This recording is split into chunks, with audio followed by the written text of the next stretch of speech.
महाभारत के प्रेमियों, मैं राम सागर शास्त्री आप लोगों के समक्ष रखने जा रहा हूं धृतराष्ट्र, पांडु और विदुर की उत्पत्ति।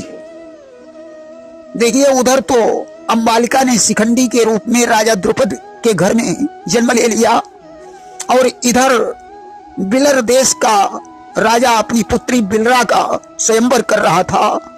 भीष्म पितामह ने वहां पहुंचकर बिलरा का हरण कर लिया। राजाओं के साथ उनका युद्ध हुआ। भीष्म विजयी हुए। उन्होंने बिलरा को लाकर चित्रांगद की दासी बना दिया कि हर लाए राजकुमारी को नपमंडल का मद खंडन कर, वह भी जीवन काटने लगी चित्रांगद की चेरी बनकर। एक दिन की बात है, चित्रांगद वन में शिकार खेलने गया। वहां चित्ररथ गंधर्व विहार कर रहा था। दोनों में तकरार हो गई। भयानक युद्ध छिड़ गया। चित्रांगद के सभी साथी मारे गए। चित्रांगद अकेला रह गया। अंत में वह भी गंधर्वराज के हाथों से मारा गया। इधर शाम हो गई, चित्रांगद नहीं लौटा तो भीष्म को चिंता हुई। भीष्म ने तीनों लोकों में चित्रांगद को ढूंढा परंतु कोई पता नहीं चला। तब वे समझ गए कि चित्रांगद अब जीवित नहीं है, अतः उन्होंने उनका मृतक कर्म किया। अब तो पुत्र के वियोग में सत्यवती दुखी रहने लगी। माता के दुख का नाश करने के लिए भीष्म पितामह रोज रात को सत्यवती के महलों में जाकर उन्हें नाना प्रकार की कथाएं सुनाने लगे। यहाँ तक कि वे सारी रात सत्यवती के महलों में ही गुजार देते थे। अब तो विचित्रवीर के हृदय में शंका बन गई कि मालूम पड़ता है हमारी माता के साथ भीष्म का कोई अवैध संबंध है। विचित्रवीर ने एक दिन परीक्षण किया तो देखा भीष्म पितामह माता के चरणों में मस्तक रखे हुए लेटे हैं। अब तो विचित्रवीर को बहुत पश्चाताप हुआ। देखिए, बिना देखे सुने किसी को दोषी ठहराने पर मानसिक पाप लगता है। अस्तु विचित्रवीर को मानसिक पाप लग गया। विचित्रवीर ने प्रातः काल भीष्म को अपने पास बुलाया और पूछने लगे, भैया, अगर किसी व्यक्ति को मानसिक पाप लग गया हो तो उसे क्या करना चाहिए? भीष्म पितामह ने कहा, मानसिक पाप मिटाने के लिए उसे काशी में जाकर भगवान का ध्यान करना चाहिए और इसके बाद चिता बनाकर अपने शरीर को जला देना चाहिए। कि यदि मानस कहने लगे कि यदि मानस पाप मिटाना हो तो नरकाशी को अपनाए, तन मन देकर हरि भजन करे, फिर चिता बना कर जल जाए। उसी समय विचित्रवीर ने योगियावेश बनाया, राजपाट को छोड़ दिया और काशी की तरफ प्रस्थान कर दिया कि बहिराज ताज का दीवाना है मस्त आज मृगशाला में, बेहार और श्रृंगार सभी बलिहारे कंठी माला में। आज भगवान का स्मरण करते हुए वे काशी में पहुंचे और चिता बनाकर अपने शरीर को जला दिया। यह तो सिर्फ मानसिक पाप था जिसका इतना बड़ा प्रायश्चित रहा। जो लोग जानबूझकर तमाम पाप करते हैं, भला उनके पाप का प्रायश्चित तो हजारों जन्म लेकर बार बार चिता में जलने पर भी नष्ट नहीं हो सकते।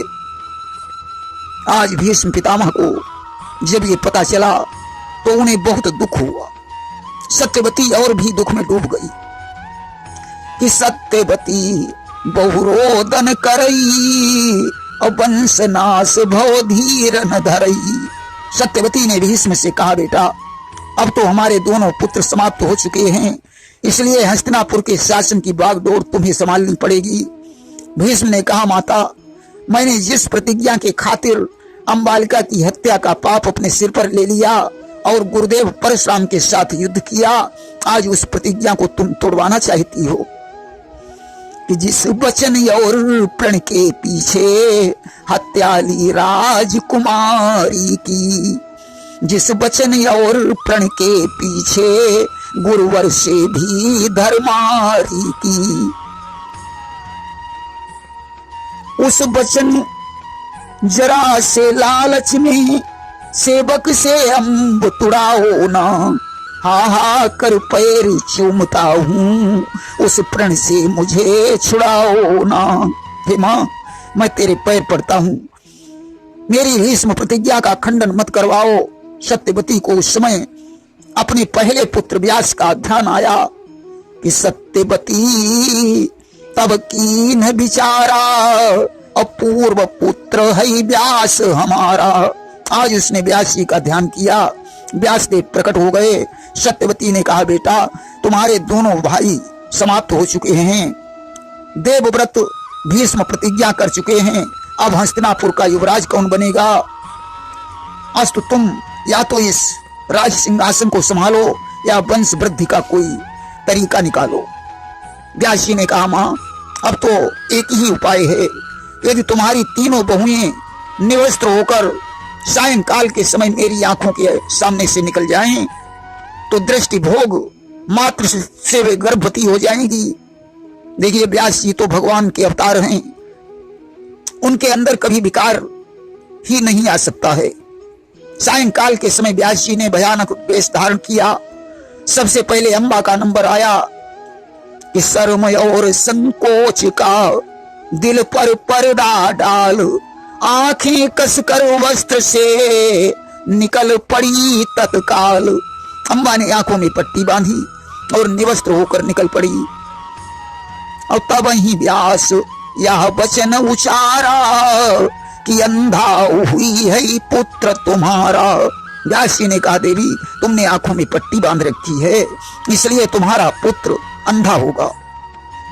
अब अंबिका का नंबर आया, उसने मर्म स्थान को पीली मिट्टी से ढक लिया और व्यास जी की आंखों के सामने से गुजर पड़ी।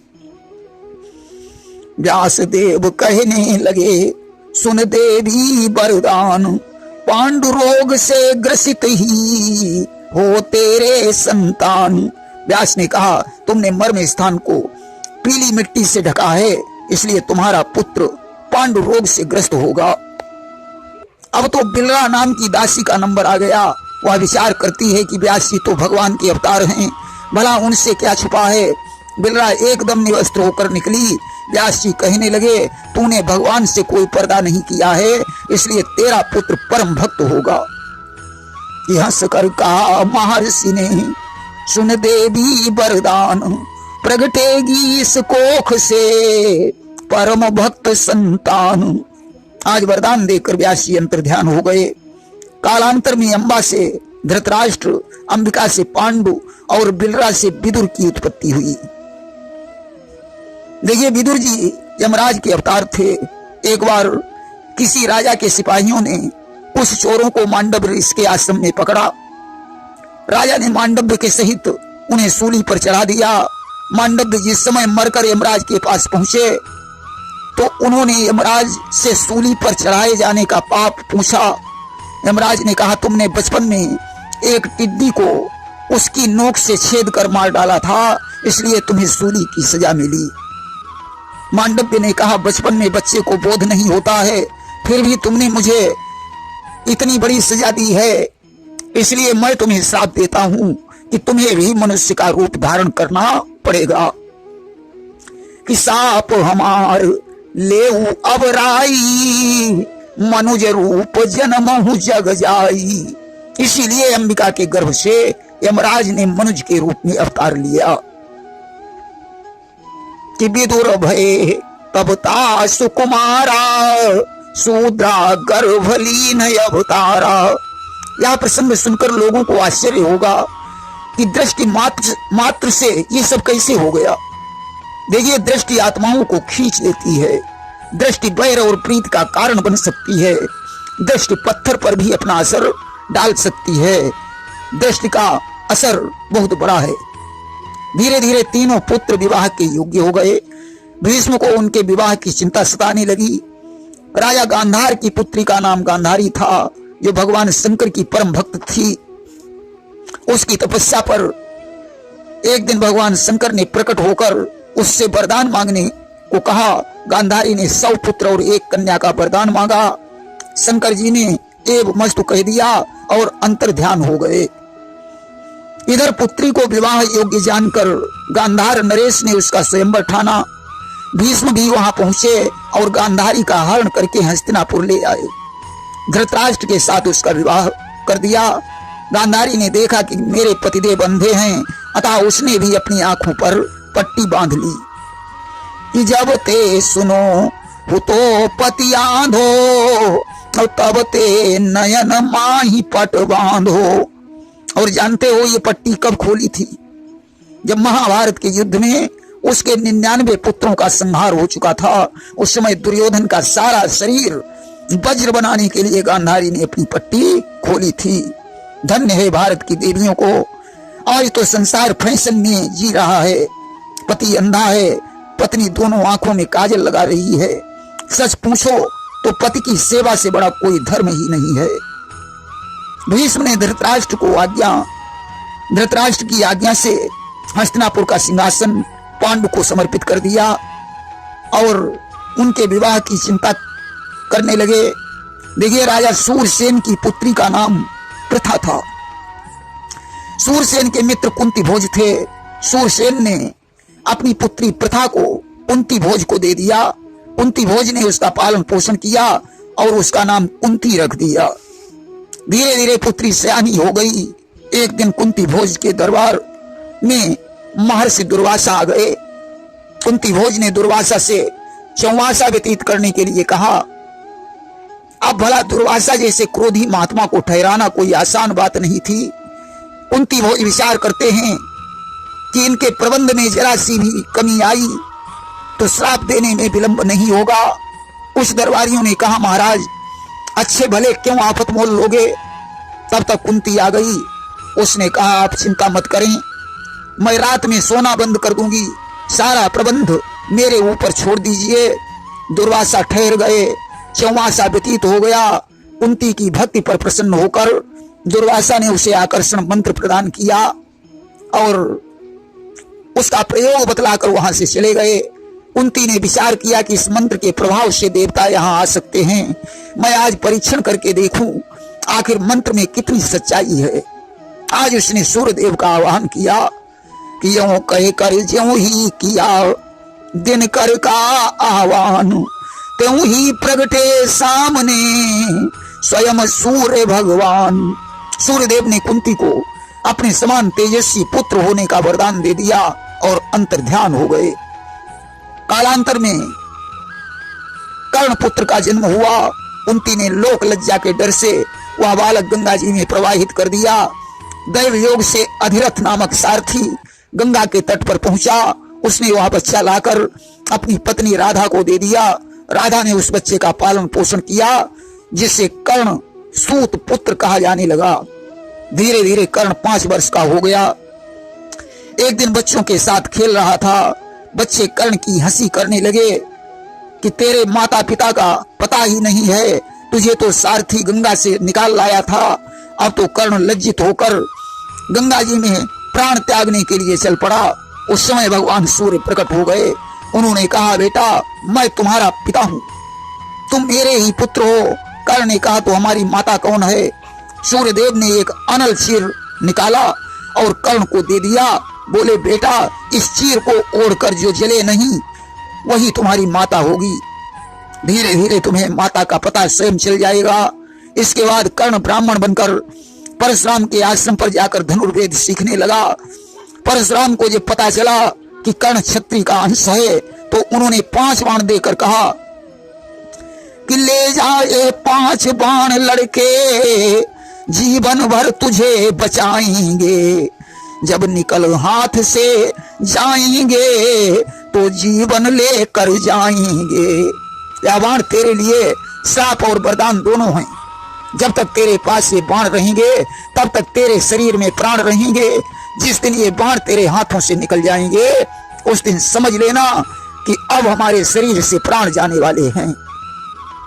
आज तो बाण लेकर कर्ण घर लौट आया। इसके बाद कुंती भोज ने कुंती का स्वयंवर किया। देश देश के राजा एकत्रित हुए। राजा पांडु भी उस स्वयंवर में पहुंचे। कुंती ने सभी राजाओं को छोड़कर पांडु के गले में जयमाला डाल दी। कुंती और पांडु का विवाह हो गया। इसके बाद मद्र देश के राजा ने अपनी पुत्री माद्री का स्वयंवर किया। भीष्म उस स्वयंवर में पहुंचे। उन्होंने माद्री का हरण करके पांडु के साथ विवाह कर दिया। अब पांडु की दो पत्नियां हो गईं, कुंती और माद्री। भीष्म ने विदुर का विवाह करवाने के लिए देशराज की पुत्री पाराशरी का स्वयंवर से हरण किया और विदुर का विवाह करवा दिया। इधर गांधारी ने भगवान शंकर की कृपा से गर्भ ठहराया, परंतु 12 साल हो गए, बच्चा नहीं पैदा हुआ। गांधारी की हालत बिगड़ने लगी, बचने की आशा नहीं रही। महल में रोवा राट मच गया। उस समय ईश्वर की इच्छा से व्यास जी आ गए। ज्यों उनकी दिव्य दृष्टि गांधारी पर पड़ी, प्रसव हो गया, परंतु कोई बच्चा नहीं, बल्कि मांस का एक पिंड पैदा हुआ। कि मांस पिंड देखा गांधारी, और तब विलाप कीन्हो अति भारी। अब तो पिंड देखकर गांधारी दुखी होकर रोने लगी। व्यास जी ने कहा, गांधारी, तूने शंकर जी से 100 पुत्रों का वरदान मांगा था, इसलिए इसी पिंड से 100 पुत्र पैदा होंगे। व्यास जी ने 100 करवा मंगवाए, उनमें गोमूत्र इत्यादि भर दिया और पिंड के 101 टुकड़े करके सभी करवों में अभिमंत्रित करके डाल दिया। एक करवे में उन्होंने 2 टुकड़े डाल दिए। आज तो उन करवों से 100 कौरवों और 1 कन्या का जन्म हुआ। सबसे बड़ा दुर्योधन था और उससे छोटा दुशासन था। धृतराष्ट्र और गांधारी उन्हें देखकर बड़े प्रसन्न होते थे। कन्या का नाम दुश्शला था, जिसका विवाह आगे चलकर जयद्रथ के साथ हुआ था। एक बार महाराज पांडु जंगल में शिकार खेलने गए, जहां एक महात्मा हिरण के वेश में पत्नी से संसर्ग कर रहे थे। पांडु ने हिरण के बाण मारा, दोनों असली रूप में प्रकट हो गए। संत ने पांडु को श्राप दे दिया कि जब तुम अपनी पत्नी से संसर्ग करेगा तो तेरी मृत्यु हो जाएगी। उन दोनों ने अपने प्राण छोड़ दिए। पांडु ने घर लौटकर कुंती और माद्री को सारी घटना बताई और कहा, वंश कैसे चलेगा। कुंती ने कहा, मेरे पास दुर्वासा ऋषि का दिया हुआ आकर्षण मंत्र है, अगर आपकी आज्ञा हो तो मैं वंश चलाने के लिए उसका प्रयोग करूं। पांडु की आज्ञा से कुंती ने धर्मराज का आह्वान किया, जिनकी शक्ति से युधिष्ठिर का जन्म हुआ। पवन से भीम, इंद्र से अर्जुन की उत्पत्ति हुई। कुंती ने वही मंत्र माद्री को दे दिया, जिसने अश्विनी कुमार का आवाहन किया, जिनकी शक्ति से नकुल का जन्म हुआ। पांडु ने एक दिन मासिक स्नान से निवृत्त माद्री के साथ संसर्ग कर लिया और शापवश उनकी मृत्यु हो गई।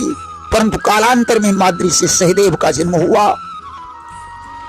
कुछ समय के बाद माद्री का देहांत हो गया और कुंती 5 बच्चों को पालने लगी।